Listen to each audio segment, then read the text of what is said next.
সব থেকে ন্যাক্কারজনক ঘটনা বিডিআরে যে একটা অভ্যুত্থান হলো, সেখানে আমরা কিন্তু 72 ঘন্টার মধ্যে এটাকে সামাল দিয়ে সমস্ত আহত নিহত পরিবার সবার জন্য আমি আর্থিক সহায়তা থেকে শুরু করি, তাদের ছেলে মেয়েদের পড়াশোনা থেকে শুরু করে সব ব্যবস্থা করেছিলাম। 10 বছর পর্যন্ত প্রত্যেকটা পরিবার মাসোহারা পেয়েছে 40,000 টাকা করে, সবাইকে 2 টাকা ফ্ল্যাট দেওয়া হয়েছে, সবাইকে কাউকে চাকরি দেওয়া হয়েছে, কাউ ছেলে মেয়ে পড়াশোনা করা হয়েছে। ওই পড়াশোনা আমার টাকা করে এসে আবার দেখলাম আমার বিরুদ্ধে সাক্ষীও দিচ্ছে। এটা হলো বাংলাদেশের চরিত্র। আজকে 16ই ডিসেম্বর সামনে রেখে বিজয় দিবসে আমরা যখন কথা বলি, এক শ্রেণী নেমে গেল আমাদের স্বাধীনতা বিজয় তাকে নস্যাৎ করতে।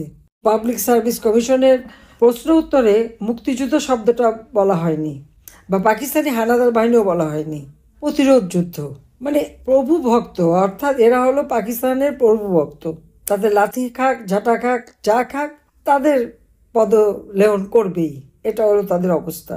অথচ লাখো শহীদের রক্তের বিনিময়ে আমরা স্বাধীনতা পেয়েছি। জাতির পিতা বঙ্গবন্ধু শেখ মুজিবুর রহমানের আহ্বানে সাড়া দিয়ে যার যা কিছু ছিল তাই নিয়ে অস্ত্র হাতে নিয়ে যুদ্ধ করে এই দেশ স্বাধীন করেছে মানুষ।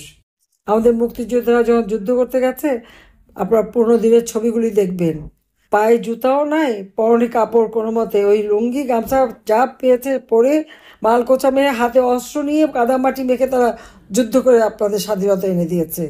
আজকে সেই মুক্তিযোদ্ধাদের অপমান করা হয়, অবমাননা করা হয়, তাদের উপর পরিবারের উপর নির্যাতন চলে। এরা কারা?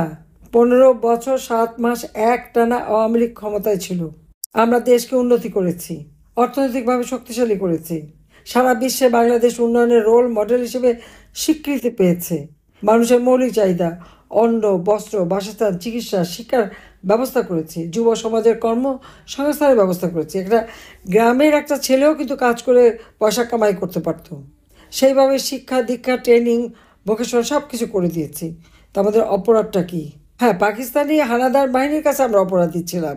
আমাদের অর্থনীতি পাকিস্তান থেকে অনেক উপর, অনেক শক্তিশালী ছিল। আজকে আমরা সেখান থেকে নেমে গেছি।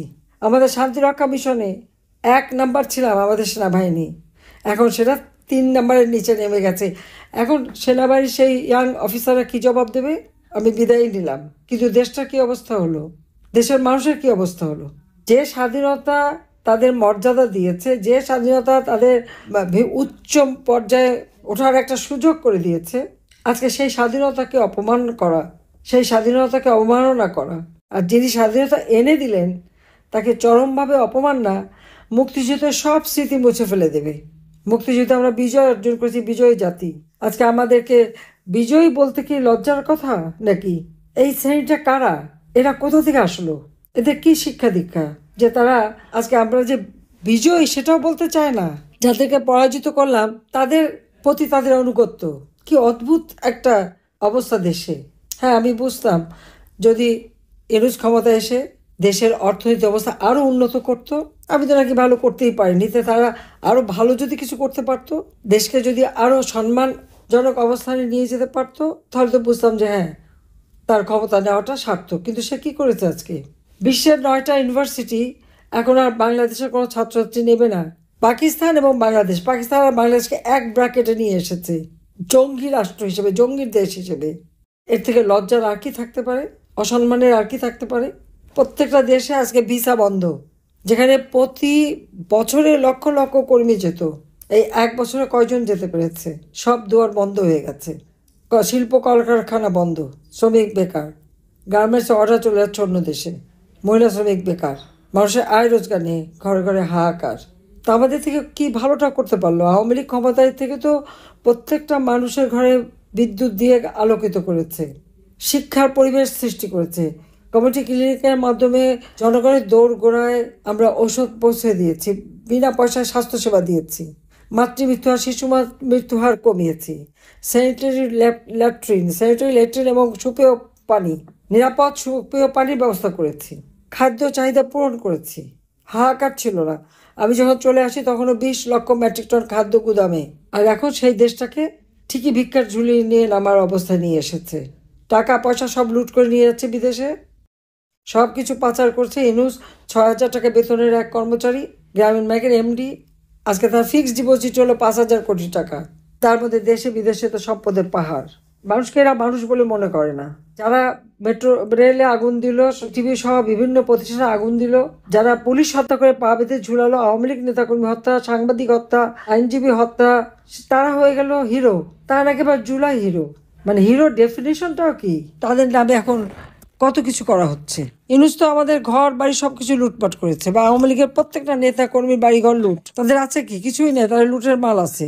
আমি বারবার বলছি, এখনো বলি, যাদের ঘর বাড়ি যারা লুট করেছে, যারা এভাবে আচরণ করেছে, এদেরকে চিনে রাখতে হবে এবং সময় সুযোগ পেলে এদেরকে উপযুক্ত শিক্ষা দিতে হবে। যতক্ষণ পর্যন্ত রুখে দাঁড়াতে না পারবেন ততক্ষণ পর্যন্ত কিন্তু কিছুই করতে পারবেন না। হ্যাঁ, মামলা হামলা দিয়ে তারা জীবনটাকে অতিষ্ঠ করে তুলেছে, কিন্তু আর কতদিন সহ্য করা যায়? আর ইউনূস তো ধরা খেয়ে গেছে। যে যুদ্ধ অপরাধীদের বিচার যে কোর্টে করেছি সেই কোর্টে বিচার করে মৃত্যুদণ্ড দিয়েছে আমাকে। আমিও মৃত্যুদণ্ড পরোয়া করি না।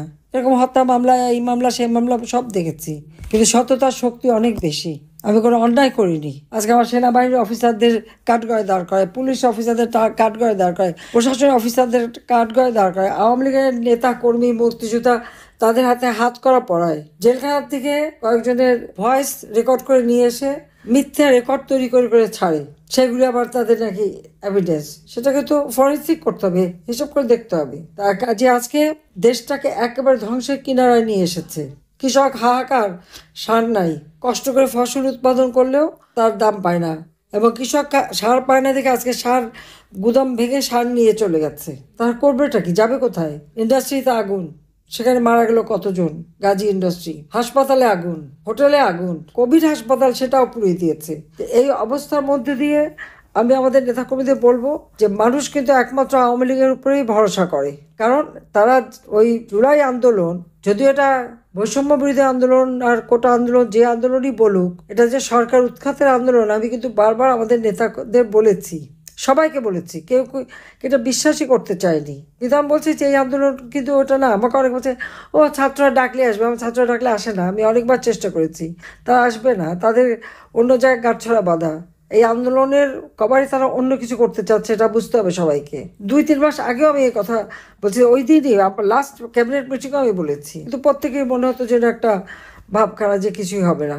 ভোট বিক্রি করা, দেশ বিক্রি করা, তার ক্ষমতার লোভে সে সব কিছু শেষ করে দিতে পারে। আর গরিব মানুষের তো সে তোয়াক্কা করে না। যে লোক ক্ষুদ্র ঋণ দিয়ে মোটা অঙ্কের সুদ খায়, সুদ দিতে দিতে মানুষ যখন আত্মহত্যা করে, তাদের মন কাঁদে না, উল্টো আরো ঘর বাড়ি সব বিক্রি করে দিতে হয়।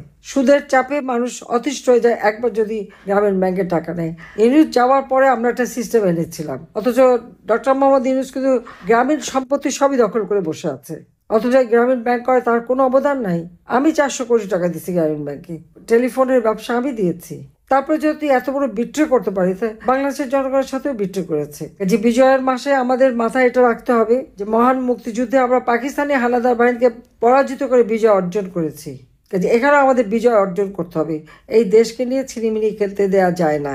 এই দেশ লাখো শহীদের রক্তের বিনিময়ে অর্জিত দেশ।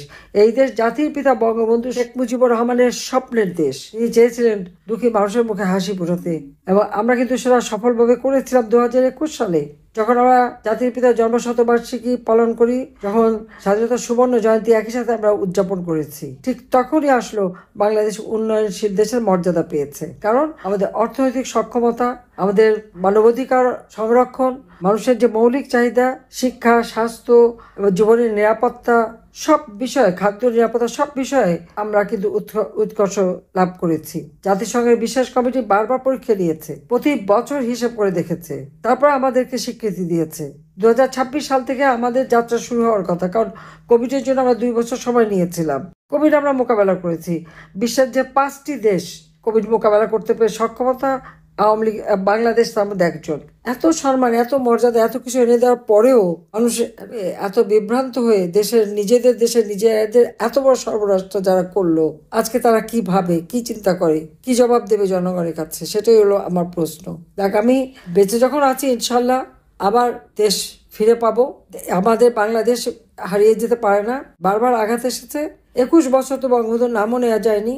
আবার এখন কতগুলি লম্ফঝম্প আমরা দেখছি, কিন্তু ইতিহাসকে মুছে ফেলা যায় না।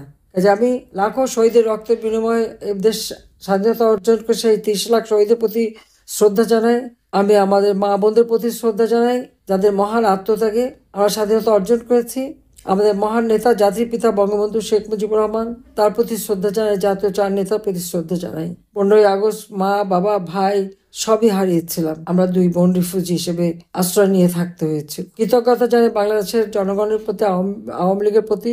আমাকে দায়িত্ব দিয়েছিলেন, আমি এসেছি, দায়িত্ব পালন করে বাংলাদেশকে উন্নত করেছি, সমৃদ্ধশালী করেছি, উন্নয়নশীল দেশের মর্যাদায় উন্নীত করেছি। কিন্তু তারপরে এই 15টা বছর একটানা বাংলাদেশের ইতিহাসে গণতান্ত্রিক ধারা অব্যাহত ছিল বলেই কিন্তু দেশের উন্নতি হয়েছিল। কিন্তু আবার সেই ইউনূসের ক্ষমতার লোভ, তারই লোভের আগুনে আজকে বাংলাদেশ জ্বলে পুড়ে ছারখার হয়েছে।